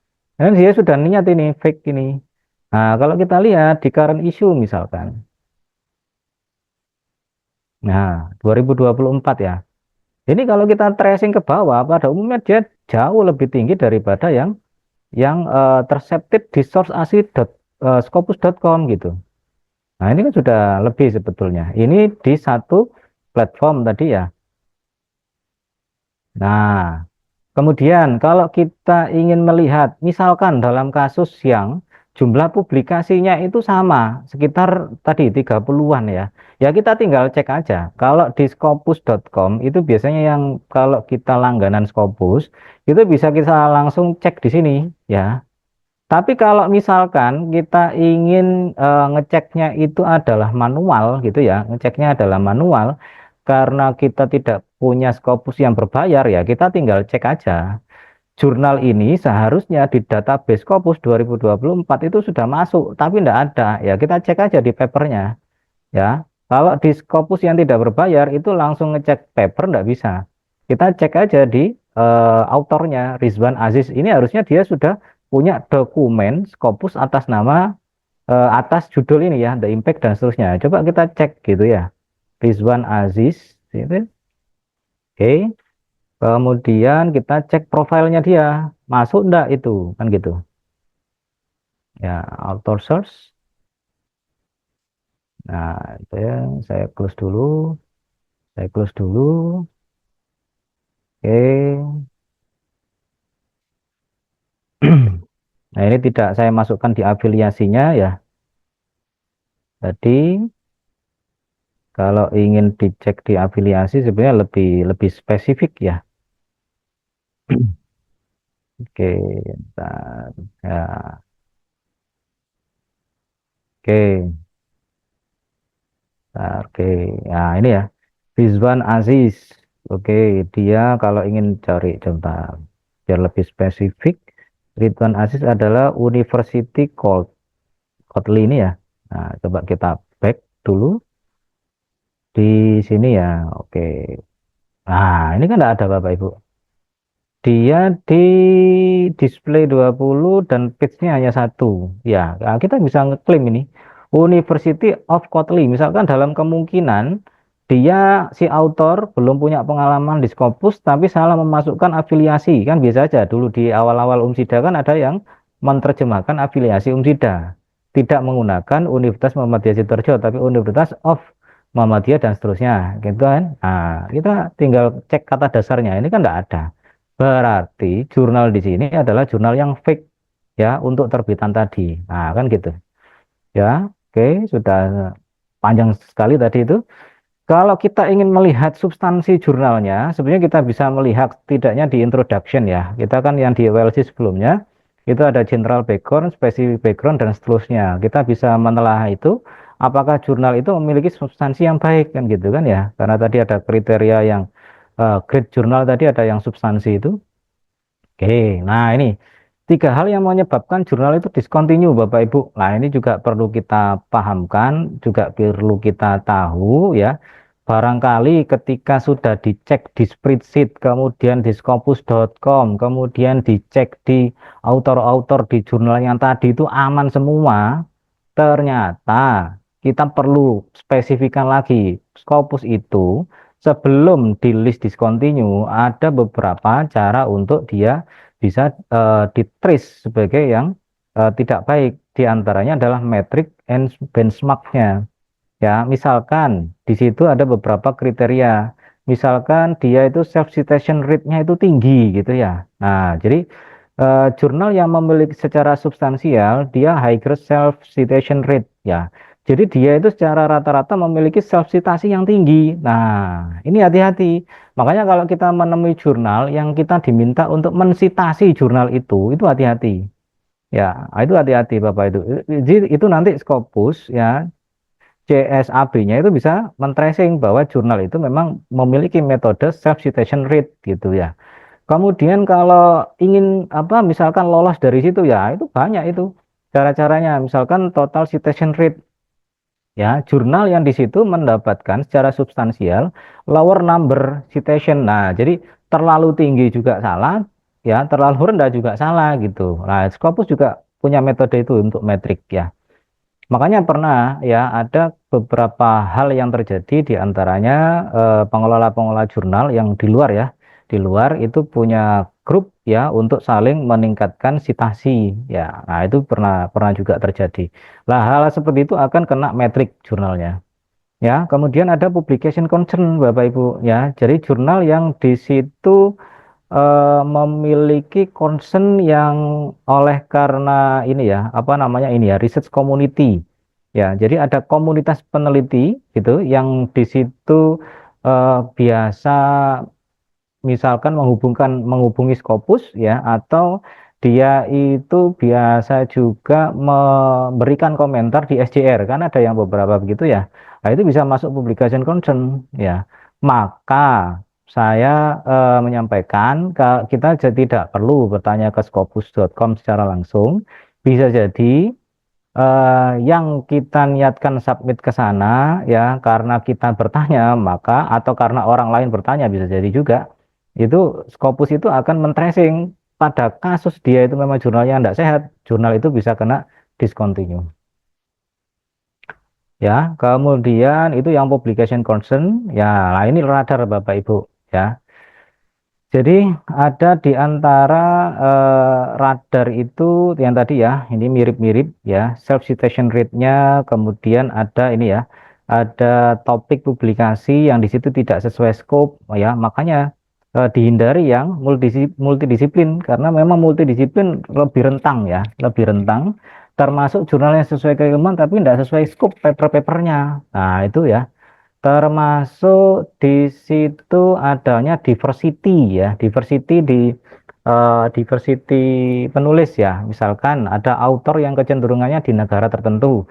Makanya pengelola jurnal biasanya untuk menghindari radar ini dia memberikan diversity yang proporsional ya. Misalkan kalau di TEM tadi ya, karena juga pernah kami membimbing di TEM ya, itu ada di antara teman-teman di TEM itu di coding papernya di coding. Jadi misalkan dari Indonesia itu berapa gitu ya.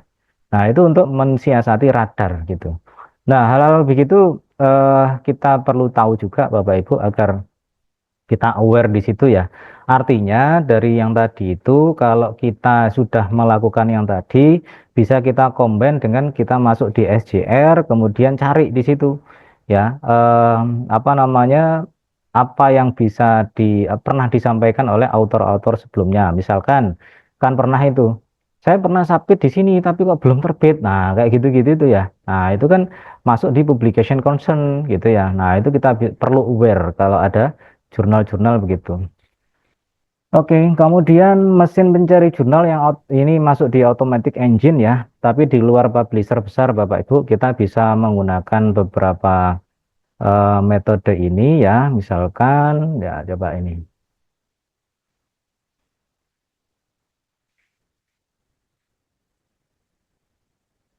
Oke, ya ada yang perlu memang login dulu, ada yang tidak. Ya, pada intinya seperti jurnal finder yang tadi ya. Nah, ini ya Bapak Ibu ya. Nah, tinggal kita masukkan nanti bisa dielaborasi lebih lanjut saya kira. Oke. Nah, ini sudah kami berikan list-listnya itu. Nah, ini Bapak Ibu. Link penelusuran predator atau fake. Kalau tadi kan manual ya, termasuk kita menggunakan search engine ya, otomatis ya. Nah, ini juga ada ini. Link penelusuran predator yang fake gitu ya. Kalau di Kemendikbud tidak begitu update, ya ini linknya tidak begitu update. Kalau kita eh, klik itu, nah ini ada ya, daftar jurnal yang bermasalah gitu. Nah, dia pernah ngelis ya. Cuma tidak update ini, cuma tidak update ya, tidak update. Nah, oleh karenanya kita tidak bisa hanya berpatokan dari sini, tapi perlu ke yang lain gitu ya. Misalkan, nah ini yang sering kali dilakukan ya, bill list, hati-hati ya Bapak Ibu ya. Makanya, eh nah ini banyak yang persepsi persepsi kurang ya, persepsi kurang atau persepsi yang seringkali liar ya, liar menganggap bill list itu adalah didewa-dewakan, termasuk di beberapa di kementerian juga digunakan ya. Cuma hati-hati ya. Kalau kita ingin lebih objektif ya, bill list itu sudah menyampaikan di sini. Dia potensial predatory, tidak 100% predator. Ya, kemudian kalau ingin cek di jurnalnya, nah itu ini ya, standalone jurnal ini ya. Nah, ini adalah untuk cek jurnal yang dianggap predator, ya, dianggap predator. Nah, kita bisa masuk ke sini. Hati-hati Bapak Ibu, tidak selamanya ini benar. Saya bisa contohkan, ya, saya bisa contohkan. Ya, nah ini sudah saya listkan tadi. International Journal of Learning, Teaching, Educational Research, ya. Nah, ini adalah yang satu contoh kasus, ya. Oke, oke. Satu contoh kasus bahwa dia kalau di tracing ini sebetulnya tidak masuk di bill list ya, masuk di bill list tapi dia sebenarnya tidak apa tidak masuk di ini ya, tidak masuk di predator juga menurut saya. Tapi masuk di tingkatan low tadi gitu ya. Tingkatan di low tapi kalau dicek gini ya, dicek ah ini ada ya oke. Nah, ada di list-list yang tadi itu. Oke, bentar. Ya, nah ini hati-hati ya Bapak Ibu ya. Jadi memang bilis membantu, tapi kita perlu melihat kembali ya, apakah list-listnya itu benar atau tidak gitu ya. Oke, oke. IJLTR. Nah, jadi IJLTR pernah masuk di sini. Oke, saya masuk ke berikutnya ya. Nah ini Bapak Ibu. Jadi ini adalah resume untuk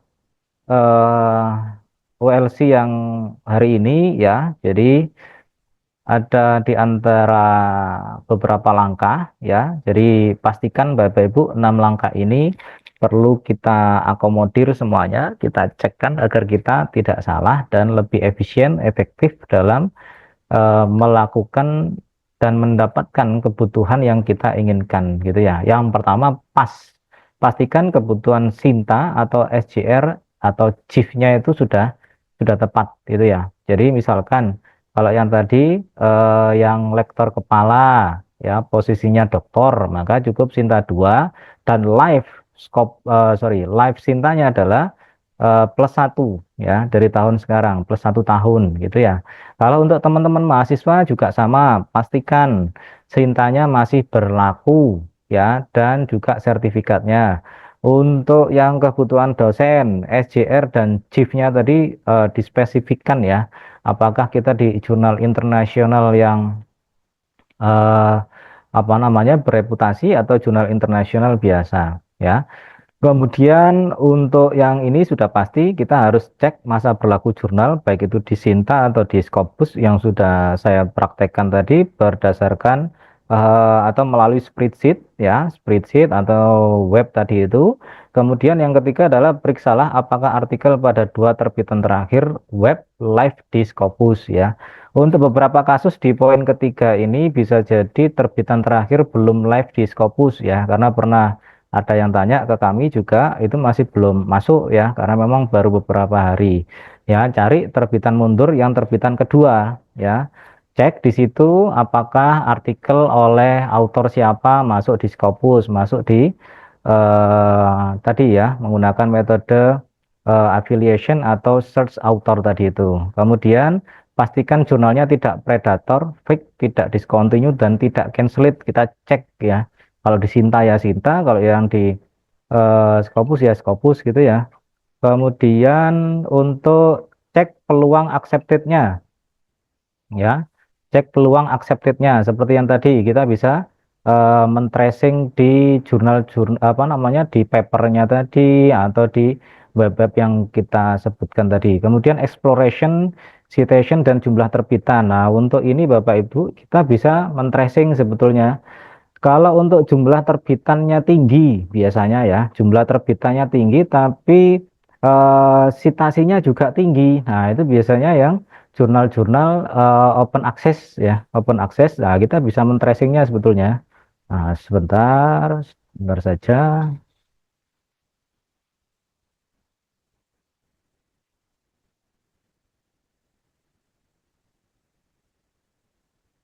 Gunur, masih di sini, Gunur? Iya, Pak, saya masih di sini. Sampun? Ya, kata Mas Suryo kok sudah time is out, ada ini. Enggak, diatur sampai jam 3 biasanya. Kita sampai 3 jam. Oke, ya, Iya, ya, sebentar saja ya. Nah, iya, oke. monggo. Bisa diteruskan Karena kembali. memang materinya gemuk dan coba kita Iya. elaborasi yang tadi. Oke, Cukup detail materi dari jenengan. iya, oke. Nah, yang tadi ya, Oh, Bapak Ibu, kita Pak, cek. permisi Pak, di chat ada 3 peserta yang sudah bertanya Pak.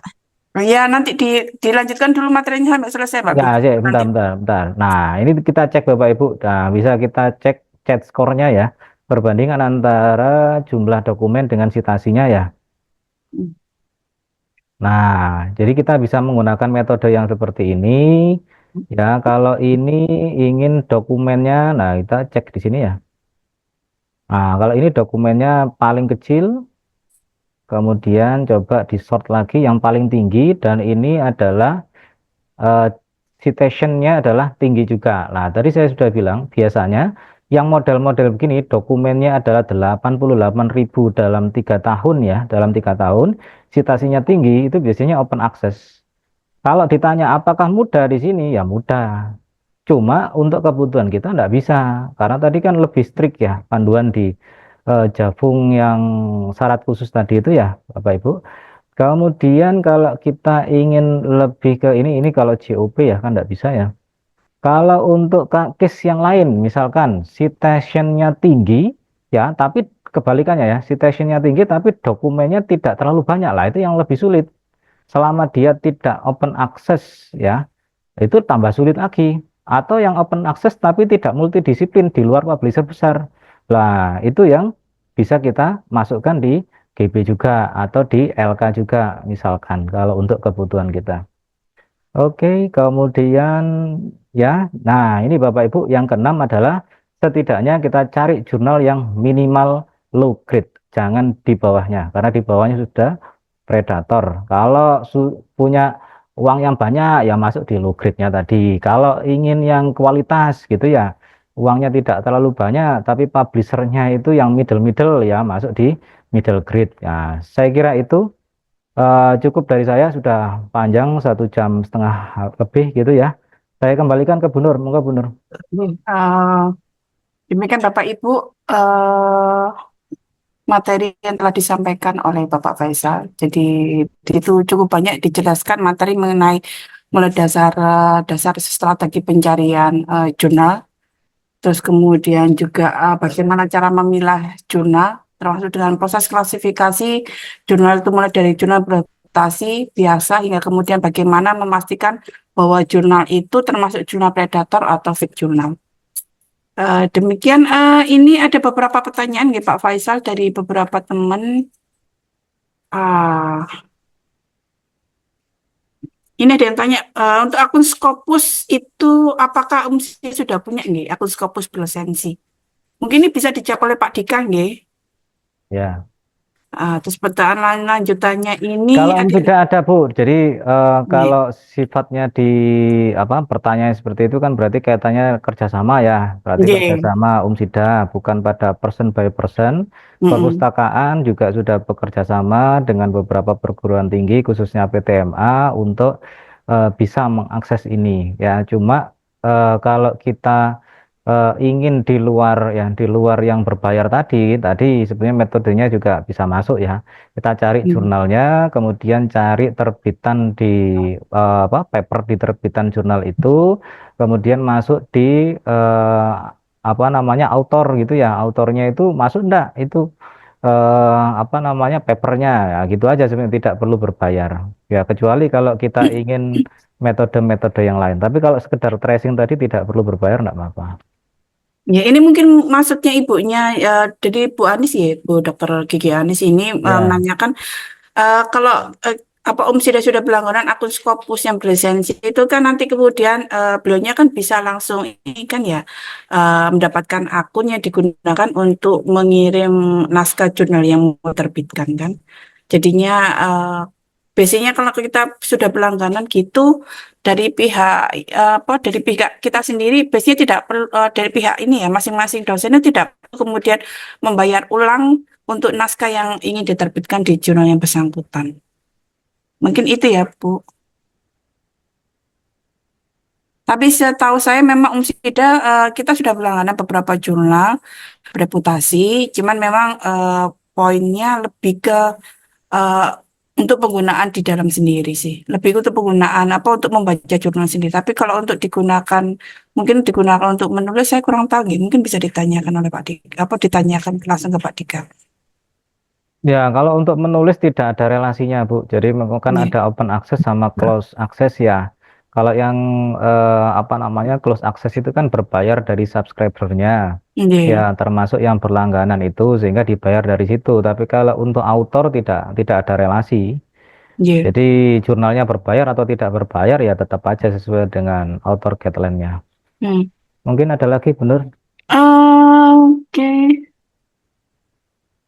Ini dia yang tanya, kalau misalnya dia sudah lulus S1, kepingin membuat jurnal penelitian pribadi, Hmm. kemudian ingin dipublish di perpus, apakah bisa dilakukan gitu loh? Selama ini sepertinya bisa ya, karena Acopen itu kan ini bisa sepertinya itu untuk jurnal-jurnal di luar itu kan bisa juga itu. Oke, oke, boleh. Kita sendiri dari kita kan punya HOPA yang kemudian itu bisa Iya, dipakai untuk menerbitkan jurnal apa buat alumni ya.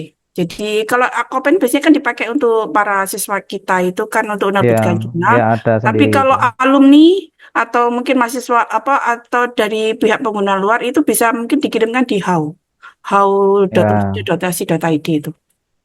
Jadi monggo kalau ada yang mau mengirimkan jurnalnya walaupun sudah apa terhitung statusnya sebagai alumni.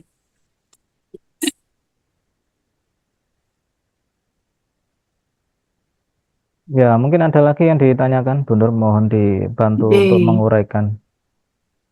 Ini ada ini dari Bu Dwi Wahyu. Bagaimana cara menentukan atau mencari first correspondence supaya tidak otomatis menjadi first author? Karena beberapa jurnal begitu yang disubmit oleh beliau itu otomatis first correspondent langsung jadi first author. Oh, kalau ini kan di anu ya pada saat submit ya. Iya, Kalau milih submit yang itu kan submit. ada pilihannya Bu. Jadi Iya. mulai awal sendiri ya. Jadi Hmm. sebelum submit itu kita register as author. Iya. Ya, register as author. Kemudian di situ nanti kalau sudah register, tentu kita akan submit di situ. Nah, di submit tergantung OJS-nya OJS berapa. Kalau dia OJS-nya 2, biasanya itu ada di awal ya. Itu untuk apa metadata author ya. Kalau untuk Mm-mm. OJS 3 itu hampir agak-agak mirip sebetulnya, tapi as rule-nya ya Mm-mm. perannya sebagai apa, correspondence, kemudian urutan autornya ya mirip-mirip cuma bisa kita masukkan. Pada intinya masukkan di metadata saat submit, Bu. Iya. Mohon Ya, izin Pak bertanya Pak. iya. Monggo Bu. Nggih. Ngapunten, saya Bu Dwi. Oke, monggo. Begini Pak, mohon izin saya soalnya beberapa kali mensubmit karena kemarin ada permintaan, saya kebetulan lagi S3, ada Oke. permintaan dari apa promotor dan kopromotor, paling Hmm. tidak salah satu dari artikel yang saya submit itu first korespondennya itu adalah salah satu dari promotor atau kopromotor kami. Ya, Kebetulan sudah mensubmit selama saya S3, selama ini berjalan 1 tahun, itu ada 9 yang sudah saya submit. Tapi begitu saya masukkan first correspondent, itu selalu otomatis first authornya jadi berubah. Apakah itu kebijakan dari masing-masing publisher atau memang ada kiat atau cara khusus? Jadi enggak, Bu. sekarang Ya, ini saya belum monggo. berhasil untuk itu gitu loh Pak.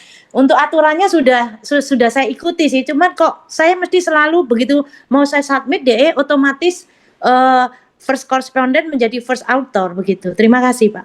Ya. Oke, Bu Dwi, mohon informasi itu jurnal di mana, Bu? Nasional atau internasional, Bu?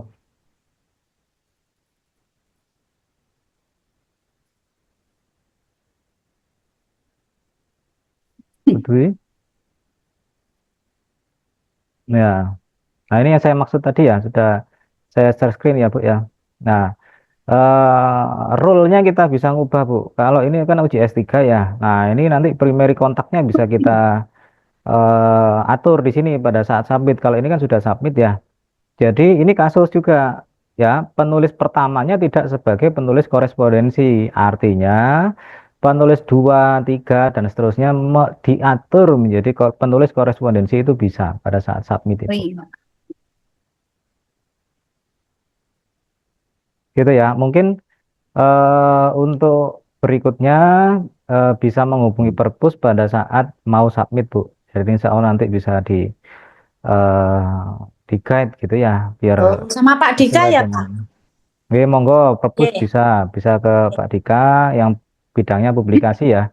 Kalau tadi saya kan menjawab dari kebutuhan ini karena masuk di OLC ya. Iya. Meskipun di luar topik, tapi kan butuh, enggak apa-apa. Baik. Monggo Bu, ada banyak yang bisa bantu di sana. Jadi kalau ada Oke, Pak Dika apa berhalangan hadir, bisa langsung menghubungi Mbak Wiwit atau Mbak Sofi. Oh, ya, baik, baik, siap. Terima kasih Bu, terima Ya, kasih. sama-sama. yes, siap, monggo. Oke. Eh, Monggo masih dibuka sampai jam 3 kita genapkan Bapak Ibu. Silakan paling ada waktu 15 menit lagi sebelum kita tutup acara hari ini.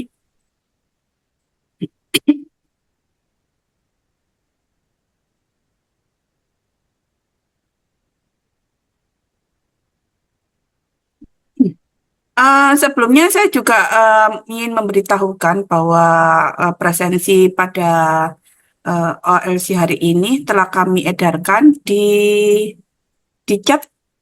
Jadi monggo silakan Bapak Ibu mengisi presensi terlebih dahulu agar Bapak Ibu juga bisa mendapatkan hasil rekam yang nanti kemudian kita edarkan. Hasil materi nggih Pak ya, juga Ya, nanti kita termasuk edarkan materi sama nanti ya. ya. Jadi Nggih. sertifikat materi kita Nggih, kirim. materi dan sertifikat nanti kita kirimkan kepada masing-masing peserta yang akan mengikuti OLC pada hari ini. Oke, Sedangkan untuk rekam suara maupun rekam ini gambar visual kita akan upload di media sosial kita baik di YouTube, IG dan Facebook.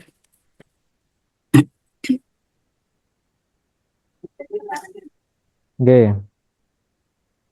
Monggo Bapak Ibu yang lain masih ada waktu. Jika tidak ada ya kita closingkan. Cukup sekian kah Pak? Kita tutup Absennya nih. gimana ya Pak Amir Nggih. ya? Dalam Bu Tasi, monggo. Enggak, absennya gimana? Oh, Di ada. chat Bu. Di chat, Bu. Di Kita chat, di chat. kita Di- share di chat Bu, monggo Bu. Di anu WA, grup WA. Oh, Di Boten. WA kah? Kok gak nemu aku Ki? Di Zoom, Bu. minta Di di share Zoom. di WA Bu, Di di Zoom. WA grup. Oh iya Atau iya, gimana? mengisi presensi. Nggih, suwun, matur nuwun. Siap. Yeay. Oke.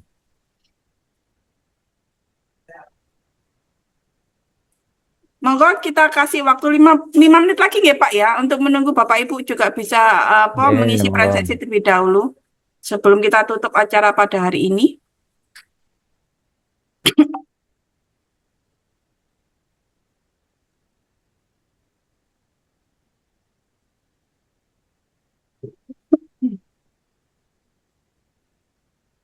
Terima kasih Bu Indah sudah ngisi presensinya. Monggo Bapak Ibu yang belum mengisi silakan mengisi terlebih Bu dahulu. Indah selalu terdepan, Bu Indah. Sip. Iya, mah.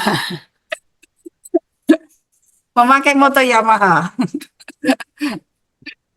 Kalau Bu Indah Yamada, kalau Bu Indah.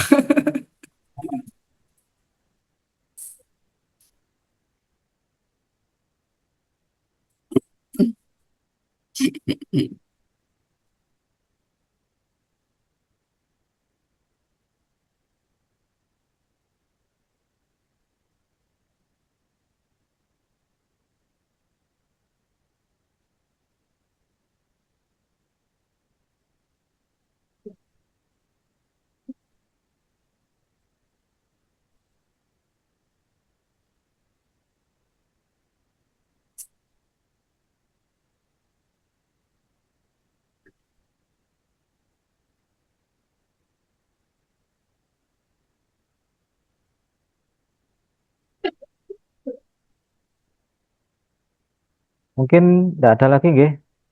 Nggih. Bu Nur? Nggih. Oke. Cukup nggih Bapak Ibu.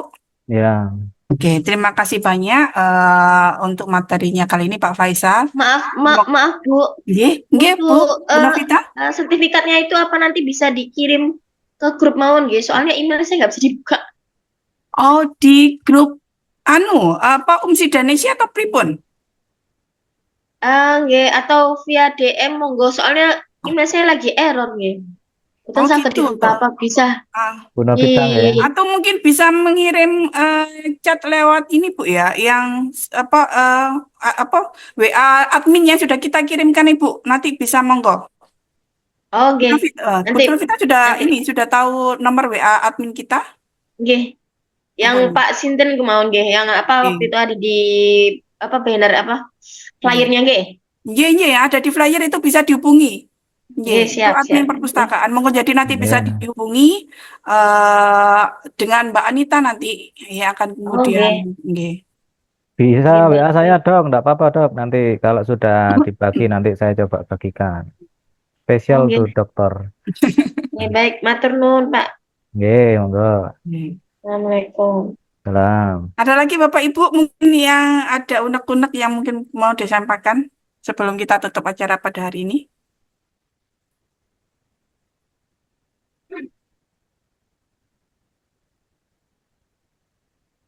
Namun kayaknya tidak ada. Nggih. Masuk Bu, satu lagi tadi Nggih, Bu Ani. mohon ini nggih. Yang Hmm. tadi pertanyaan saya yang pertama tadi untuk Scopus berlisensinya bisa dipinjam nggih dari Umsida Bu, karena kita pencarian jurnal harus menggunakan Scopus yang berlisensi. Matur nuwun. Oh, Oh ya. jadi nggih. Kita tolong untuk mengirimkan gitu ya untuk ke materinya ke Scopus ya. Ya nanti Bukan yang bukan maksud saya akun permintaan. Scopus yang berlisensi apakah bisa dipinjam untuk Umsida atau mungkin sudah punya atau gimana?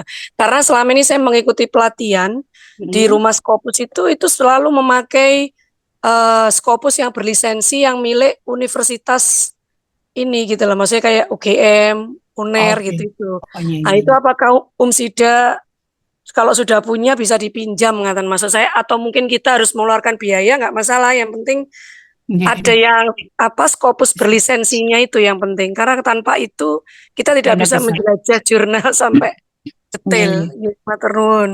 Nggih, Bu, nanti insya Allah dibantu oleh Pak Dika nggih untuk prosesnya Ya, tersebut. untuk publikasi. Nggih, untuk publikasinya. Jadi monggo nanti jenengan bisa chat lewat WA ke admin Ya, perpustakaan. boleh. Nanti kita sampaikan ke Pak Dika untuk dibantu dalam proses untuk sampai publikasinya berhasil diterbitkan ya. Oke, ada lagi? Monggo Bapak Ibu sebelum acara ini kita tutup. Masih ada waktu 5 menit lagi. Sampun, Bunur, Jam sepertinya Bunur. Namun nggih. Nggih. Oke, terima kasih Bapak Ibu semuanya yang telah mengikuti acara material LC kali ini yang bertemakan mengenai jurnal ya. Jadi proses trik dan kemudian strategi dalam proses pencarian jurnal itu sendiri. Semoga apa yang kita ikuti hari ini akan memberikan manfaat dan berguna pada di kemudian hari. Terima kasih. Wabillahi taufiq wal hidayah. Warahmatullahi wabarakatuh. Assalamualaikum warahmatullahi wabarakatuh. Terima kasih Bapak Ibu, sukses selalu. Matur nuwun Bapak Ibu semuanya atas kehadirannya. Matur nuwun semua. Assalamualaikum. Waalaikumsalam. Terima kasih Bu. Terima kasih Bu, terima kasih Bu Pak. Twinasiti, matur nuwun Faisal. kehadirannya. Terima kasih, Bu. Siap, siap, Pak. siap. Nggih. Terima kasih Pak Dokter. Amin. Assalamualaikum. Waalaikumsalam.